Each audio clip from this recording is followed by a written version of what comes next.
Bismillahirrahmanirrahim. Assalamualaikum warahmatullahi wabarakatuh. Kita teruskan lagi ya sharing session ini berkenaan dengan nasihat seorang ayah kepada anak-anaknya. Kali ini yang ke-20, berilah khidmat kepada masyarakat. Inilah pesanan yang ke-20 ayah kami, supaya kami sentiasa memberi khidmat kepada masyarakat. Jadi dalam satu hadis Rasulullah bersabda, barang siapa yang melepaskan satu kesusahan dunia daripada seorang Muslim, maka Allah akan melepaskan darinya satu kesusahan di hari kiamat. Barang siapa yang menjadikan mudah urusan orang lain, maka Allah akan memudahkan urusannya di dunia dan akhirat. Barang siapa yang menutup aib seorang Muslim, maka Allah akan menutupi aibnya di dunia dan akhirat.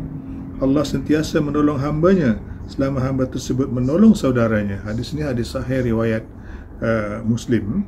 Dan Rasulullah bersabda juga, siapa yang keluar untuk menolong saudaranya dan berhasil memenuhi keperluannya, maka hal ini lebih baik daripada beriktikaf di masjidku ini selama sebulan. Kan?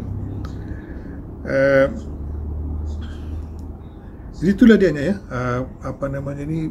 memberi khidmat kepada orang ini sebenarnya sangat besar pahalanya lah ya. Dan ada banyak cara kita boleh memberikan khidmat kepada masyarakat kita, sama dalam bentuk sukarelawan, menyertai NGO yang menolong orang, ataupun dalam kesusahan ketika bencana kita tolong orang. Itu adalah di antaranya. Ada satu cerita ni, ini zaman sekarang ni, nama orang ni adalah Muhammad Yunus ya, di Bangladesh. Dia ni orang biasa saja asalnya lah kan, dan dia ni prihatin melihat orang miskin, terutamanya ibu tunggal lah, di kampung-kampung di Bangladesh ya. Kemudian dia memberi pinjam. Dia ni pakar ekonomi sebenarnya kan. Pada awal tahun 70-an dulu, beliau melihat kemiskinan di kalangan ibu tunggal ni adalah amat serius. Jadi dia pergi bagi pinjaman. Tak banyak, sikit saja. Dan tak perlu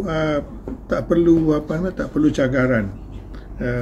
Dan orang ni kalau bayarlah, tak bayar habislah kan. Dipanggil micro kredit kan. Jadi ni awal 70-an dia buat.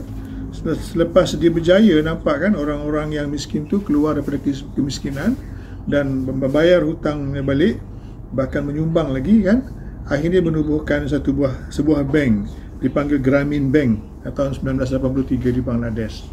Dan bank ini berjaya mengeluarkan orang dari kemiskinan, terutamanya ibu-ibu tunggal, dengan memberi mikrokredit tanpa cagaran kan. Itulah dia kan. Jadi bank ni sangat menjadi besar dan dia telah mendapat hadiah Nobel pasal usahanya ni. Dan baru ni apabila kerajaan Bangladesh kelang kabut, dia telah dilantik menjadi Perdana Menteri interim government di Bangladesh. Sekian, Assalamualaikum warahmatullahi wabarakatuh.